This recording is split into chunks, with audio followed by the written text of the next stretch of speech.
joined now by Clay Cranford. He's a former Orange County Sheriff's Department sergeant and founder of Cyber Safety Cop. Clay, thank you for being with us again. I know we were speaking earlier this morning and you were giving us some context into this tragedy.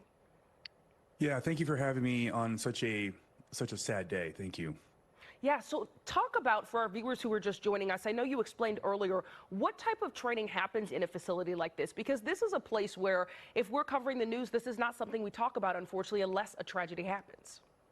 Yeah, this is I think very similar to, we have a facility just like this in Orange County Sheriff's Department. It's probably a shared facility where you have the bomb squad there, their office is there where they do some training, and they probably have some other classrooms where they do other advanced officer training as well. And yeah, it's these kinds of things thankfully don't happen very often because we're, like you said earlier, these are elite members of the Sheriff's Department, and they're very careful about these types of things. And it's an important thing to remember when you're law enforcement, even on days that they're training are dangerous days for them, and they're doing this being prepared for in the situation where they may have to be deployed. And I'm sure the LA Sheriff's bomb squad is deployed quite often, so these are experienced individuals, and yeah, it's just a tragedy, like something this would happen. It absolutely is. I mean, it's good to hear that something like this is rare, but there have been incidents, of course, where things have gone wrong. Talk about what kinds of things could have led to an explosion like this. Well, it's looking at the overhead of the scene, it does seem, based on very basic cursory information available right now, it does seem strange that this would be happening if they were doing a controlled demolition, because they do that. They practice, they use explosives to disarm explosives, right? And that's part of what they do. But they wouldn't do this right next to a building, next to cars. They would be out in a test area away from those things, just in case there was a mistake or something happened. So it does seem odd that this would be happening in this area where they'd be so close to cars and people in the building. So clearly obviously something happened here that was not planned. And I think the location of that definitely speaks to that. But when they're going to go through this very carefully with the help of with the ATF, et cetera. And so they're going to know basically what happens here. But typically what happens in these types of situations is that there was a mistake made. Maybe there were some procedures that weren't closely followed. All situations like this typically fall back on a mistake made at a very basic level, and usually it cascades into something really horrible. Absolutely. It's also a reminder of how dangerous this duty is for the sheriff's deputies who take part in this on a daily basis. And again, we're not covering unless it goes wrong. Talk about the types of deputies who are put on a team like this.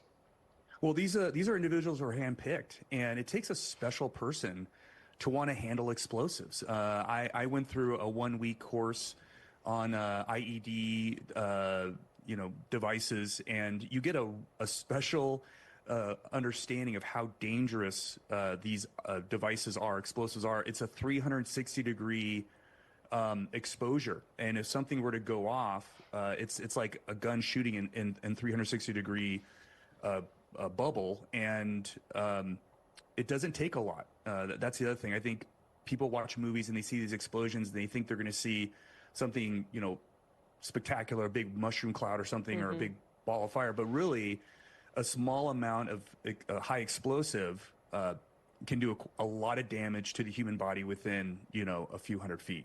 Right. And knowing how dangerous what they're dealing with is, I'm sure there's so many protocols in place to make sure something like this does happen. Talk about the protocols possibly in place after something like this and what we've seen in the past several hours. Of course, in the immediate aftermath, we saw tons of cars leaving the facility, learning that they were evacuating the facility. What kind of team members are required to stay? Who would they get off campus? Talk about what we've been seeing here.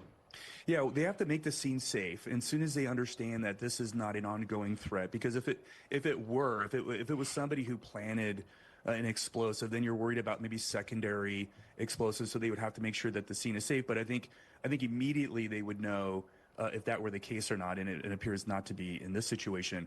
And then they're going to have to, then everything slows down, because now we're in a very time discretionary situation. They're going to make a very large perimeter, because they're going to want to collect every little piece of that explosive device, because it's going to be blown hundreds of feet in every direction. They're going to want to know where everything's at and get a very good understanding. And then walking back in time on that timeline and understand from the point of the explosion, forward what happened, and also back, because obviously something has to trigger that. There has to be some things happening prior to that. And so they're gonna remove all the unnecessary personnel in that area, and then they're gonna be bringing in sounds like LAPD bomb squad is going to be coming in. You're going to have the federal government experts coming in looking at this. And again, these things don't happen very often, thankfully, but when they do, there has to be a takeaway from this so that this can't ever happen again. And they will clearly know what that is. And unfortunately, this loss of life is going to be a real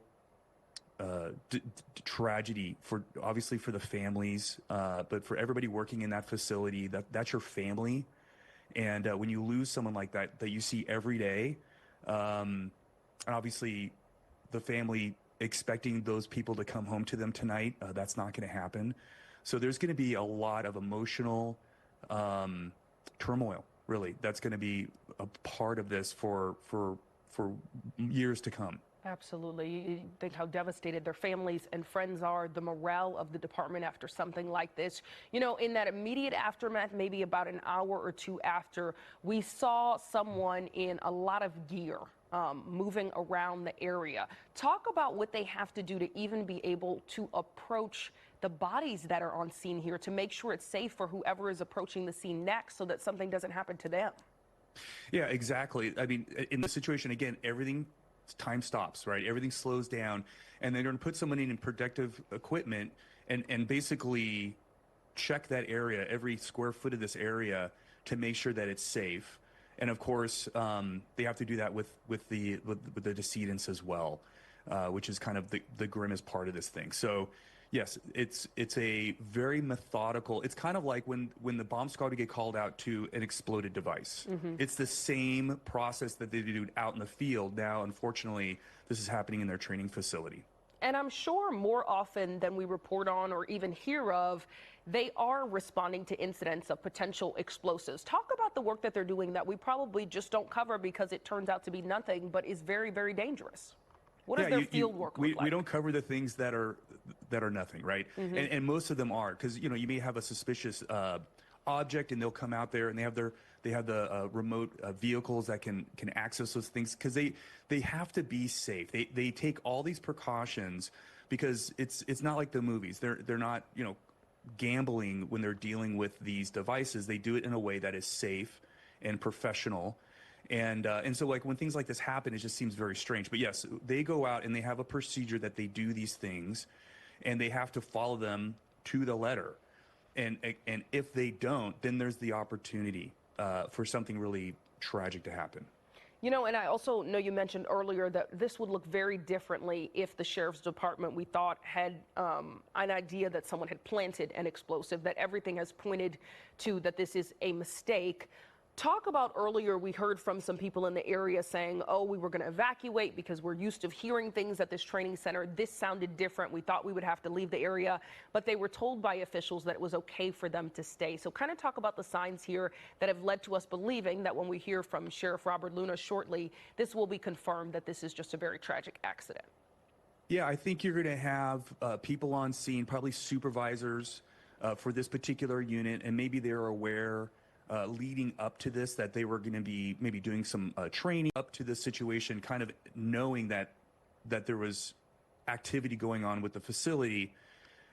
How this happens with someone knowing ahead of time is, of course, going to be part of this this investigation. But yeah, I think I'm sure at this facility they do have a time, controlled detonation of explosive material, and so the people around would hear that. But it sounded different, right? Because this was different. There was something else happening here that was outside the procedural norms that they would be taking in a typical training situation. Right. And of course, we're just still a few hours from that explosion happening. But what has happened? I know you say it's very rare that something like this happened. after other incidents like this? Do you see a total revamp of the facility, or even though it's rare, this is something that they know could happen and they just reinforce the training that's already there? Or do you kind of see a rewriting of training and rules? I don't know. I mean, that's a good question. I'm sure they have procedures in place that are sufficient to keep something like this happening. I mean, it's like when a plane crashes, they go back through and they look at the black box and they try to understand what led to the tragedy. And typically it's going to be people not following the procedure. I'm sure the individuals here were well trained on those procedures, but the procedures are only as good as a person who follows them, right? They have to do that. And perhaps one of the things they're going to be looking at is, you know, like, what are our rules with regards to these procedures? Are these procedures sufficient? They probably are. But again, are we following our procedures? How are we doing that? What is the process? Maybe the process with regards to moving things or conducting this type of training, that may be the thing that's going to be looked at the closest. Absolutely. We're, of course, continuing to take a live look here at the facility in East LA, the Sheriff's Training Center, where this explosion happened around 7:30 this morning. You know, and I'm noticing this fire truck we've been focused on, which seems to be kind of serving as some sort of barrier here at the training center. We've mentioned that the ATF, the FBI, the fire department, all on hand here, as well as other law enforcement officials. Can you kind of talk about some of the different roles they're playing so the public understands? I think in general, we just see a large law enforcement presence.